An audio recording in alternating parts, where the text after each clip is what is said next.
Hello everybody, and welcome to another Kings of War Battle Report. I'm Visibly Riley, and today we have the Ratkin versus Varangur.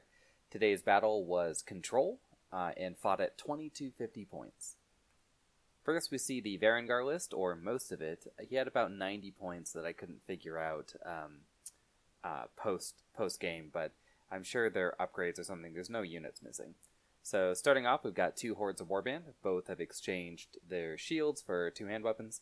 Then we've got two regiments of Thralls, a troop of Night Raiders, a horde of Fallen with the Mace of Crushing, a troop of Tundra Wolves, two regiments of Mounted Sons of Korgan, two Magi, both with Bane Chant, one has the Inspiring Talisman, a King on Chimera with Blade of Slashing, and two Scalds, one on Horse.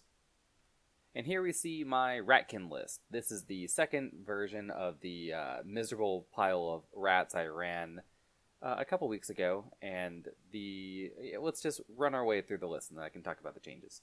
So first we have 8 regiments of Tunnel Slaves, then 2 hordes of Shock Troops, a horde of Blight with the Caterpillar Potion, 2 regiments of Vermintide, 2 Death Engines, both with Vile Sorcery, 2 Warlocks, one having the Inspiring Talisman, a Swarm Crier on Fleabag with the Loot of Insatiable Darkness, and then allies, I have a horde of Dark Scythe Chariots, and an ASB from the Kin.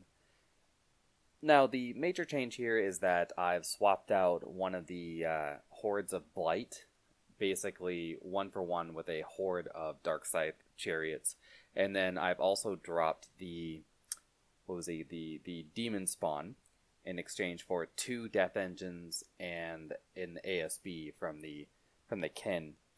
My idea here is that the Demon Spawn mostly needs to be running behind the enemy line in this sort of a list, I feel, to really get any value out of him. And when I only have one target, one monster, one anything that isn't just piles of slaves and shock troops behind them, it's really easy just to focus him down. So instead I swapped him up by bringing the double death engine, and the idea is that, yeah, you can drop both. I mean, you can drop one, you can drop both, it's not that hard, but you at least have to split your dice, and you have to roll twice. So that's the idea there. I've also taken 2 of the regiments of Tunnel Slaves and turned them into Vermintide. This I had a few reasons for. One, I have quite a few of those old Rat Swarm models, and I didn't want to just put them in the middle of Tunnel Slave units. 2, I didn't want to paint more Tunnel Slaves, because my army is not painted in the style that I would really do anymore. It was painted quite a few years ago, so it's just, it's not my thing anymore.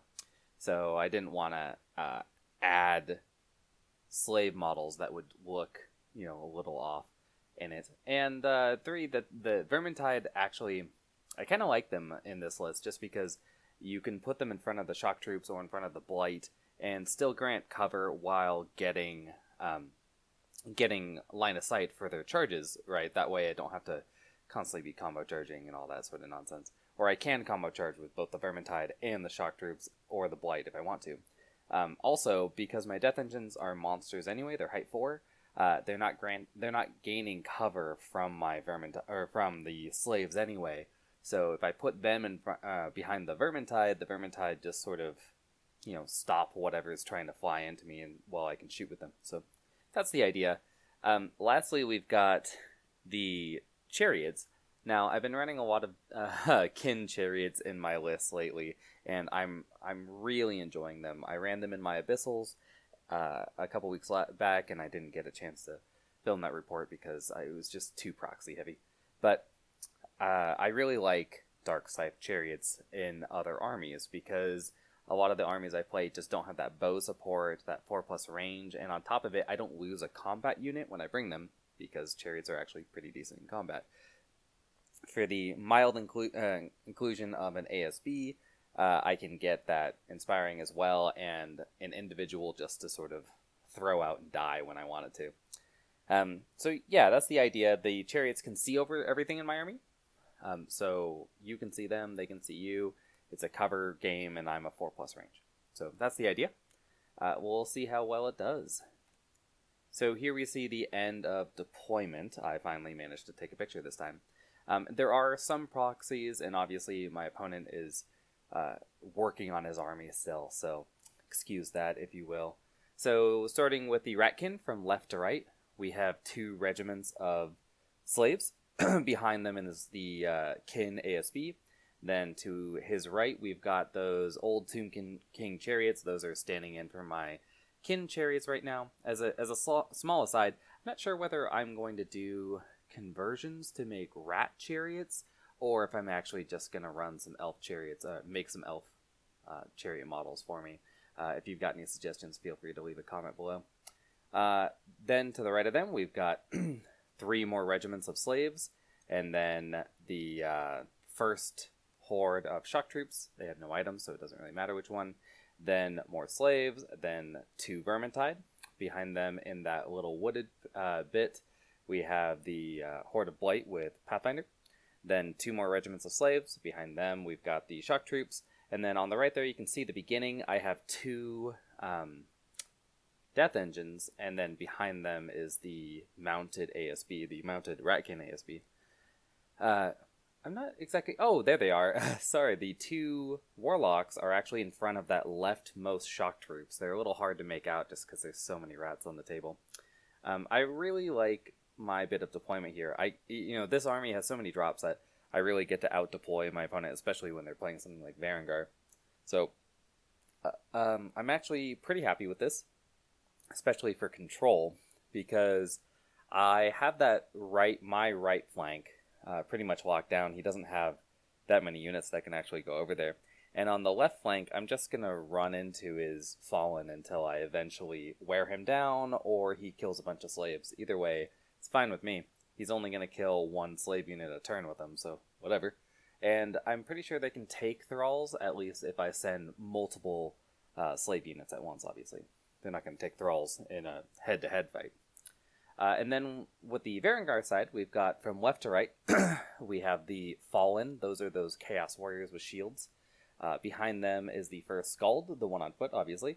Then we have, to that Skald's right, the first Wizard with Banechant. That one does not have Inspiring Talisman.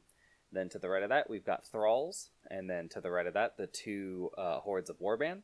Behind them are the 2 regiments of Cav with the, mounted Skald between them. Then to the right, we've got more Thralls. Behind them is the Banechant Inspiring Wizard. To the right behind that hill, we actually adjusted this as my opponent was a little confused about the cover. He thought, for whatever reason, that monsters were height 6 for a second there, so I let him adjust the what are those, Night Raiders to be up on the hill if he wanted to. Either way, it was fine with me. And then to the right of that, we've got the Chimera, that big Terrorghast model. Then the Taunter Wolves. My opponent's deployment, I'm not sure. I'm not too sure about it. I think that he should have probably just rushed 1 flank.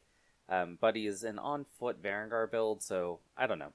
The big mistake I think he made here is I don't have that much shooting besides... I mean, I do have a decent amount, but I'm not, covered in it. I'm not inundated.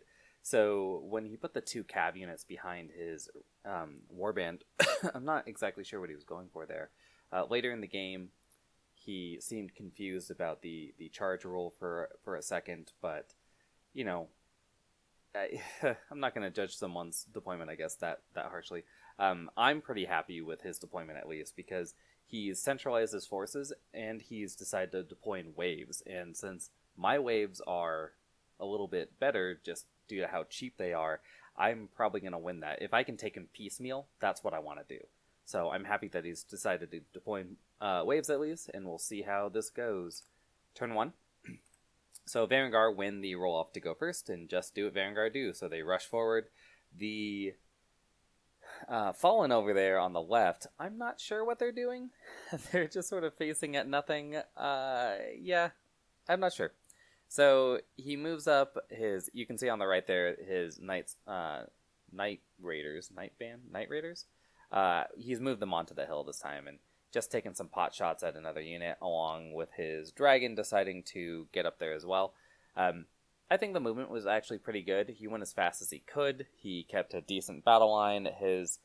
Some of his thralls are a little bit forward, but I like that idea as it forces me to make a decision about whether I want to hold back, and in control you really don't. You want to, be pushing forward. Or if I want to just walk into his charge with thralls, with my slaves, and just see how the dice go. So, I think his movement here is pretty good, at least. Excuse me. Here we see the shooting. He fired a lightning bolt at the Vermintide. Did 1 wound to it. Doesn't obviously waver or break it. Then he did 2 wounds to this first Death Engine. Sorry about the empty base. That I actually have a blimp model that goes onto this, but I didn't really have time to get it out, and it's kind of a pain in the butt. And I might work some pictures in here and here of it, but we'll see. Yes, and in 1 lightning bolt at these chariots does a wound, doesn't do anything to him. Here we see the Ratkin turn 1. I just decided to move forward with everything. It might look like those Tundra Wolves have a flank charge, but trust me, they do not. They have to charge me in the front. And I move forward with my Death Engines. Maybe they didn't move. No, they must have moved. So everything just sort of walks forward. I'm slightly out of charge range from any of his hordes. His warbands can't get to me. But I don't really care if his Tundra Wolves or his Thralls charge me. It's just pretty irrelevant to me. The important thing was that I make it so my Death Engines aren't within 20 of his dragon. They're not. And then the shock troops are protected by my slaves. He has nowhere to land that he can actually charge me in the front. So that's the idea there. I don't really care if he charges slaves. Kill him. And here's how the left looks. Yeah, we just sort of we didn't march, but we moved through that little quagmire. My Elven BSB has broken, so he's just going to be a bit of a torso heap the rest of the game. I'm over in range of the Thralls, and he can charge into that slave unit in the pond on the left with his Fallen, and I made a bit of a mistake here, where I meant to back them slightly into the water, so he would take a hindered charge, because they no longer have Pathfinder, and then I could counter with the chariots, but I don't know, this wasn't the best idea. I probably should have just given him nothing, but we'll see. Yeah, at the end of my shooting, I put all of it into these, or almost all of it, into the Night Raiders, and their stealthy actually does pretty well here. I only get, I think, 5 or 6 wounds through, but it's enough, so they're gone. And over here, I don't put the Darkside Chariot shooting, obviously, into those Night Raiders because they were out of range, but I do put them into the Thralls. I get 7 wounds onto them, and it's a waiver, so I'll take that. They're a 12-15, so I'm not really looking for a break here, and a waiver really sort of gums up the line, so I'm happy with it. And turn 2. Excuse me. This is sort of after the combat in turn 2, little out of sequence. The Fallen charge into that slave unit, and since they're not hindered, you can guess where that's going.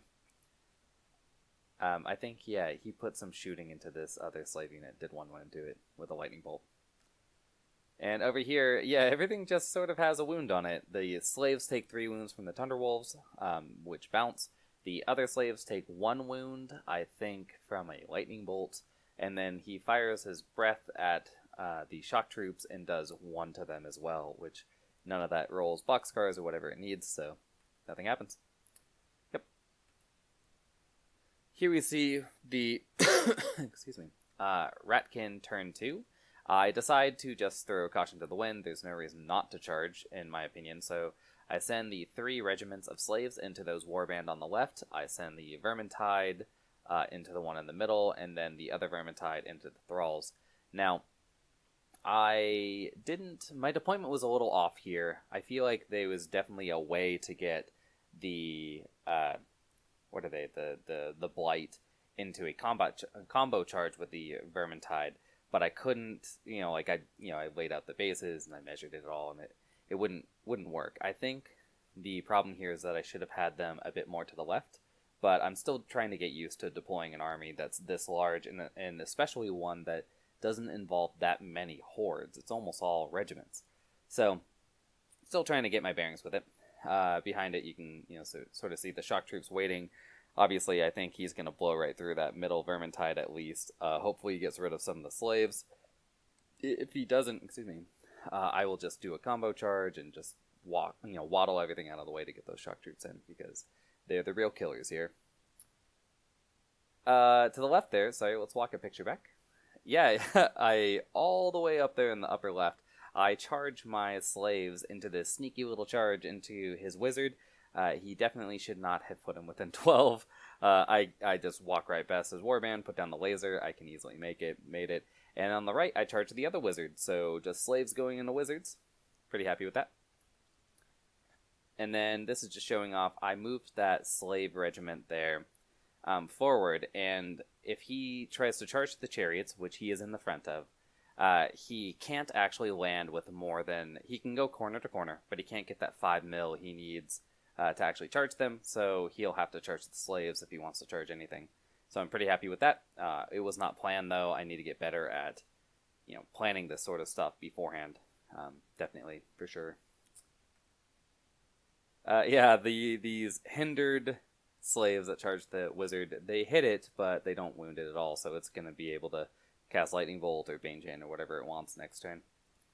And then on the right, we're seeing the rest of the combat in the middle. I end up doing 11 wounds to the warband horde in the middle with the 3 regiments of slaves. I'm pretty happy with that. That's 45 attacks that hit on 5, so you get 15-ish hits, and then you wound on 3, so it's about 10 wounds. So I did a little bit better than average. Really just any amount of, like a decent amount, 8 to 10-ish, or 8 to, this amount, 11 wounds would have been fine with me, because I think I can produce the rest of that with either shooting or, combat. Doesn't really matter. The Vermintide in the middle does 1 wound to the warband, doesn't boxcar it, so whatever. Oh, and I didn't even waver that leftmost. That's a bit of a pipe dream, as I believe they are, what are they, like a 20, 22, 21, 23, something like that? Either way, it doesn't happen. And then on the right, the Vermintide that charged that little Thrall regiment, they don't do anything either.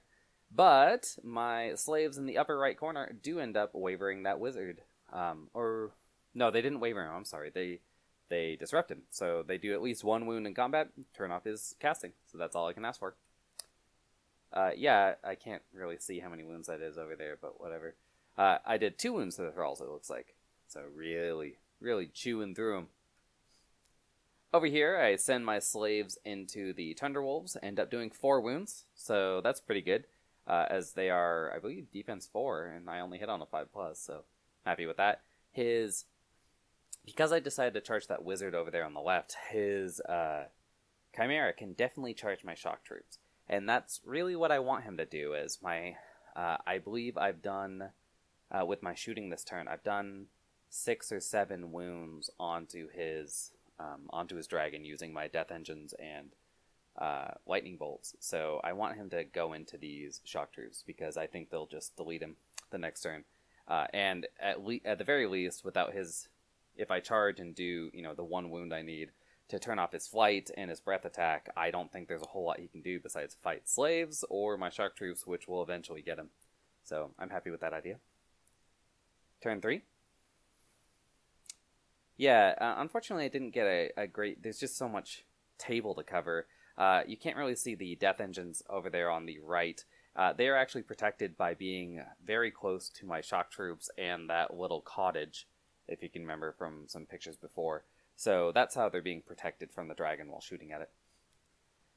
He sends, Chimera, not dragon. So he sends the Chimera into the shock troops, to be expected. The Thunderwolves go back into the slaves. The Thralls there go back into my Vermintide. Everything just countercharges. He gets a Night Charge into a Vermintide. I'm not so sure about that, because the shock troops are right there. I mean, I guess it's, putting threats forward, and now I have to make a decision, but yeah, I don't know. I don't think the Vermintide were all that big of a deal, so just sort of let him go. Maybe take those slaves out that are fighting his wizard instead. That might have been a better plan. He sends the warband on the left into the leftmost slave unit, and then the other warband go into the center one. Then we've got the Fallen go right into those slaves in the little bit of a swamp there, so just hinder charges all around. I have rolled my ASB from the elves around to the right because I don't want him to get charged by falling and die. So it's gone over there. Looks like my chariots have taken a couple more wounds, probably from some random lightning bolt shots this turn. Excuse me. He actually thought about doing Bane Chant onto his warband, and I reminded him, yeah, that's right, I did take 2 lightning bolt wounds this round onto my chariots from that.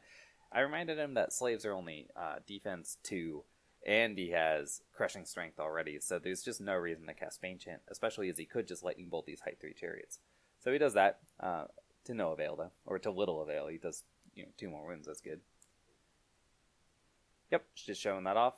And over here, yeah, the warband just blow right through that leftmost slave unit. This warband, I believe this is showing off that they kill their slaves, and the knights kill that Vermintide unit. But the shock troops are just staring them down. They can charge either unit. The Blight are really messed up there, as he ends up doing some wounds to my my Vermintide, but doesn't even waver it. And I still can't combo charge because I'm a little too centralized on it, right? Like, if I was more to the right or to the left, I could then combo charge and get past. But I just need to get better at doing that. And over here on the right, he ends up doing... Oh, actually, at the top there, his wizard charges back into the slaves that wounded him, but they do nothing. They have 1 wound on them from shooting before. Then we have the Thunderwolves, I believe, waver those slaves that are directly in front of the shock troops right now. He puts 6 more wounds onto the shock troops with his King on Chimera, but that's not enough to... Well, I mean, he rolls it to try to get the boxcars for the waiver, but doesn't get it. So that's probably a dead Chimera. Yeah, I can see at least 5 wounds with another die there, so that's not good for him. Yep, the Fallen walk right through those slaves and just stare down my chariots, so good for him. And here we see Ratkin turn 3. I actually send my shock troops along with a slave regiment into that centralmost warband. The idea here is that the slaves can contribute, giving me a few wounds maybe, but really they're just blocking those warband on my flank from being able to charge me in case my chariots fail to kill them with their shooting. I will be taking night charge, at least 1 regiment of knights to the front, so those shock troops might be dead anyway, but excuse me, I still have the Blight. So, that's fine. My wizards move forward. One of them just sort of bridges the gap, the guy with the little rocket there.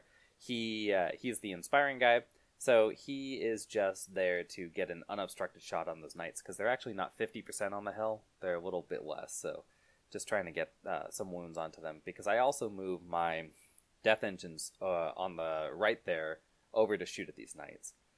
So I send my slaves back into that rightmost wizard, and then the slaves on the left just turn all the way around because all the heroes ran away from them, to maybe get a flank on some warband or maybe into the knights. Who knows? Speed 6 is pretty decent, so they can go pretty far. Yeah, the slave this is the shock troops that went into the King on Chimera. They just walk right through them. Again, a bit of a sequence break, but it was pretty ridiculous. I think I put 12 wounds on him, or I don't know. It was a lot, because I did land the Bane Chant from the loot on them on a reroll, because I cocked the die. So that's pretty cool. But that's, what is that? 25 attacks that hit on a 4+ with reroll 1, so, you get like between 12 and 17 hits, and then you go for the wounds again on a 3+ with reroll 1, so I think I rolled pretty well with that 12+ wounds, so yeah, oof, just rough for him. Walk right through him. On the left there, the Vermintide go back into the thralls, put some wounds on them, but don't waver them. Or maybe I did waver them. I'm sorry, I did waver them this turn. You can see the bottom there, there's a bit of death engines. They shoot at the knights along with my 2 lightning bolt, or my 10 lightning bolt, I guess, and get a waver on them, so that is great. Wavered mounted Sons of Korgan are exactly what I want to see, except for dead ones, because it's blocking his Scald from being able to charge. Not that I'm that worried about it, but he's blocking up his way, and next turn I'll just shoot at him and remove him anyway, so yeah, just pretty lucky for me. Turn 4. The Fallen finally make it into the chariot, so that's great for them. They end up doing 6 wounds to them, but they don't even waver them, and ooh, that's really unfortunate, as they are a 16-18, so we only needed a 7. I've got the reroll there, so I guess that's fine, but yeah, not the best luck. I did shoot at that warband with my chariots last turn. I got them up to, it looks like they're at 14 wounds, but I don't do anything to them. So they just roll right into those slaves that were helping protect my shock troops and obliterate them. Over here we can see, yeah, he sends the other warband into my shock troops. Wait, is that warband? I thought they were dead. Who knows? I guess not. Oh, yeah, I guess I didn't kill them. Huh, that's unfortunate. Yeah, my shock troops go into that warband, and I guess they didn't even waver him. So, yeah, they take a ludicrous number of wounds for what they've got here. That's 15 wounds from one warband. Oof, that's rough. The rest of the turn just sort of looks... I think his Thunderwolves go back into those slaves and waver them again. I don't really care. Actually, I kind of want the slaves out of the way now, so a waver's not that great. His wizard, who on the right there, or I guess the center of this picture, went back into the slaves after they wavered, or didn't waver him, but disrupted him. And yeah, he misses with his 1 attack again, so happens. And here we can see the Fallen finally get countercharged by the chariots. I actually put 6 wounds onto him with my turn 4. And yeah, I end up wavering the Fallen here with a lucky 10 roll, and he's healed the wound back, which is actually wrong. You don't heal the wound when you're wavered. So he's healed the wound back. Well, we'd have to roll back to 6, and my slaves there in the upper center of this picture actually got around his Scald, who he tried to protect his warband with, and charged the other warband in the rear and dropped them off. My shock troops right there in the middle kill the other warband, and then I just shoot my death engines into his already wounded knights and drop them as well. So at this point, my opponent actually concedes. I don't have another picture. This is just showing off, aha, I did take one of the, sort of the rest of the battle. Yeah, those knights right there in the middle of the picture on the hill, they're actually dead. We just haven't pulled them yet. And I've done quite a few wounds here. My slaves finally finish off that wizard on the right, and all he has left is 2 Scalds, in non-inspiring wizard, a unit of mounted sons, which will almost certainly get that shock troop next turn, and then the unit of thralls and the Thunderwolves. But I have all my combat units left. Actually, I've got the chariots, I've got both the shock troops, I've got the blight. The blight are completely uninjured, and then I still have both my warlocks and my loot guy. So it's just not looking great for my opponent. And since it was his birthday, we had to go get a birthday dinner for him, or birthday beer in my case, because this was just kind of a drubbing, which is unfortunate because I think the game, I don't know, I really like playing this Ratkin list, as it makes me have to think a bit more about what I'm doing and when I'm doing it. And any time where my opponent just sort of gets, he wasn't diced here. Like, some poor decisions along with some poor dice happened, and I don't know. I kind of wanted to see it out, but we didn't get to do that. Yeah. So if you have any comments, feel free to leave them below. This was an easy win for the Ratkin, although I think actually on scenario we're not. I think we're actually tied right now. I'm winning. I've got all that unit strength, so I've easily won this scenario. If you have any comments about the list, feel free to leave them. I'm really enjoying it. And if you just have any comments in general, feel free. Thanks, guys. See you next time.